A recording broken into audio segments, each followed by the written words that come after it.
Welcome to SalesChaosTV. My name is Dan Waldschmidt, runner, strategist, speaker, dude who writes a blog, contrarian, annoying guy to his wife, my partner. Todd Schnick, business strategist, marketing strategist, writer, author, speaker, distance runner. I suppose I'm a contrarian too, but not as contrarian as you. Well, if you're on the, well, look, you know, this is not a measuring contest. So how many miles did you run last night? 30? No, I ran 8. Oh, well, 8 miles. nice. But nice. my goal is 2012 to run a mile a day, if I can, at least. And I'm up to 17 miles, so whatever. Oh. But back to the show at hand. We have a show to do. We only have a few minutes on the clock, so we try to make use of every good minute. Today, we have an amazing topic. Todd and I were talking, and Todd brought up an interesting subject, and so I said, let's talk about it. Well, we always are told the customer is always right. Right. You know what I say to that? Yes. I call bunk.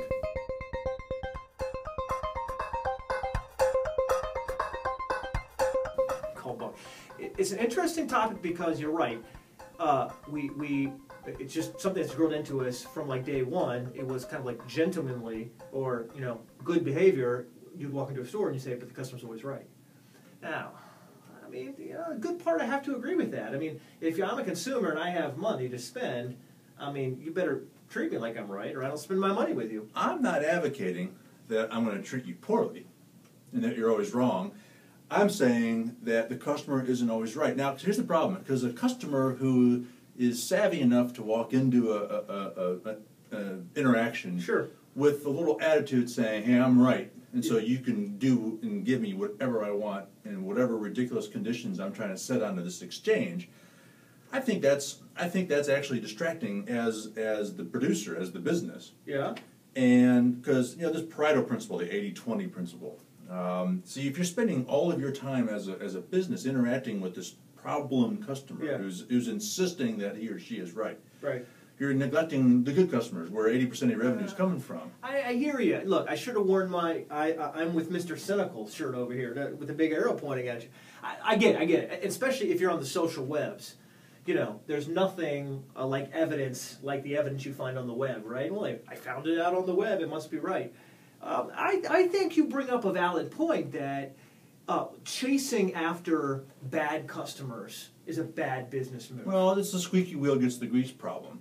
Is that as a business owner, so oh my gosh, you don't want any customer to be upset and angry. I don't want anybody to tweet anything bad, so I'm going to neglect 80% of my good customers and focus on this one guy who's causing a lot of trouble. You're saying we shouldn't do that. What if someone puts a bad Yelp out there? You own a restaurant, someone you're watching this, you have a business, someone throws you under the bus, what do?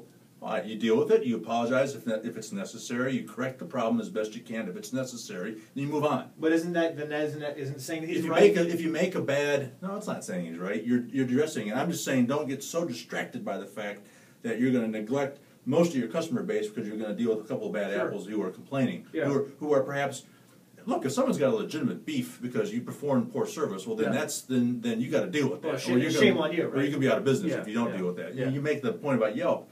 If what the market needs to see is you dealing with that complaint, responding to it in an appropriate professional way, because if it's silent and dark and no one hears from you, well then that's bad. Then I believe you can build more loyal customers from dealing with problems than you can just having average good service.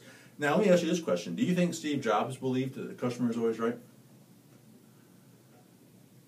This dead time is probably not good for video, but you made me think. I mean, he was pretty famous for his short emails where he told people you're wrong, so I guess I have to hand it to you. He wasn't. Well, he didn't think I don't know if you read the Isaacson book. I haven't read it yet. But and in all the writing since his passing and all that, everybody said he knew what we wanted before we knew we wanted it. Sure. So if he was going to field test and go out there and survey people saying, how do you want your music playing device to look and sound and feel and work on it? What ultimately came out as the iPod would look a lot different today than if he had field tested and got customer inputs and all that. Well, so what you're saying is, had we asked Americans 200 years ago what they wanted, they would have said, we want a faster stagecoach. And my timing may be off, it may be 150 years ago. We want a faster stagecoach. That's not what they wanted. What they wanted was an automobile. They just didn't know what an automobile was. So I get it. Connect me back to this first part, because it sounds like almost like you're saying don't deal, customers are distractions. on the other hand, you're saying sometimes help them out if you've done wrong, Well, but then feed them what they deserve. And that sounds like a very slippery slope. I mean, how do people interpret that watching this? Yeah, well, I don't know. I think we'll get some different interpretations of that. My point is, you're serving a market. There is a skill set that you have to help your marketplace. That's right. And That's so right. I think it's your responsibility to serve your market in a way that's going to benefit them. Sure. So if they're going to serve your market, okay, I got it. So okay. my point is, a customer may approach you saying, "I want this," and you may say, "I understand what you're trying to achieve. The approach you're suggesting isn't the best way to get there. I want to help you. I want to coach you. I want to serve you in a way that's still going to achieve your goal, but I'm going to do it in a way that's going to be better, more efficient, maybe cheaper, maybe more expensive, but you can get a better result." Yeah. I'm saying don't be afraid to partner with your customers and design an approach that's different than what they think is right. So here's what I hear you saying. So solve the problem, don't necessarily solve the symptom. Someone comes in and says, I've got a headache, I need morphine. Well, you know what, look, a little less noise and some dark space may solve your headache. You probably don't need what you think you need. So solve the real problem. But, I mean, now, doesn't this require, we've shot other episodes, we've talked about genuinely caring about people, treating people as you said. I think that's the ultimate manifestation of caring for people. When you're going to take some nonsense that they're going to spew out to you saying, "I demand you to do it this way," and you may fulfill their promise, but I don't think at the end they're going to get what they really need, assuming you know what they really need. So it's almost a disservice by doing what they say they want. I think it can be. So Not always. No doesn't always mean no. This is all crazy. I mean, if you're listening to this, I think the point being here is that business, being successful business isn't just about doing everything a customer says. That much I buy off on. I'm not sure if I agree on the whole thing, but that's fine. I think I do agree you have to give customers solve their real problem. And customers come in saying they've had horrible experiences with other people.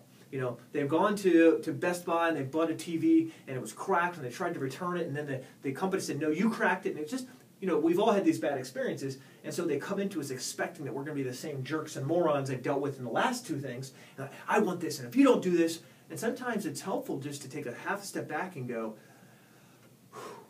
I understand how you feel, validating their concerns. I understand how you feel. I would be upset if I were in your position as too, making them feel human, like they're not crazy to be, and then you're going and saying, now, here's how I can help you. It's amazing when you do that. Now, that same thing that happens in person, I would say, applies directly to social business. Except you need to be a lot faster with it, because on the social webs, if you take 2 days to get back to somebody, your reputation's sunk already. Yeah. Well, let me tell you how I do it in the context of my work as a consultant to my clients. I sit down with them the first thing and I say, "Look, I'm not your friend here. I'm your partner, and I'm going to tell you what I think. I'm going to tell you what I recommend, what you need, and if all you want from me is to be a yes man, well, then we're not going to have a very productive relationship." And that's how you start, though? And we'll move on. I'm not your friend. In the context of, I'm here to help you. You're here to help you. I like it. Well, look, I think we haven't solved this case completely, but I do have to agree with you that people don't always ask for what they need, and if we just are so desperate for business that we'll give people whatever they say they want, we might be feeding more heroin to a junkie. Yeah. Well, I think this is going to be a subject that we're going to continue to discuss on this show, and so in fact we're out of time. But tell us what you think. Yeah, leave some comments. Ask some questions, respond to this, and tell us how you're feeling about it. Maybe we'll engage this in a future episode. That wraps this episode. On behalf of Dan Walshman, I'm Todd Schnick. We'll see you next time on Sales Chaos TV.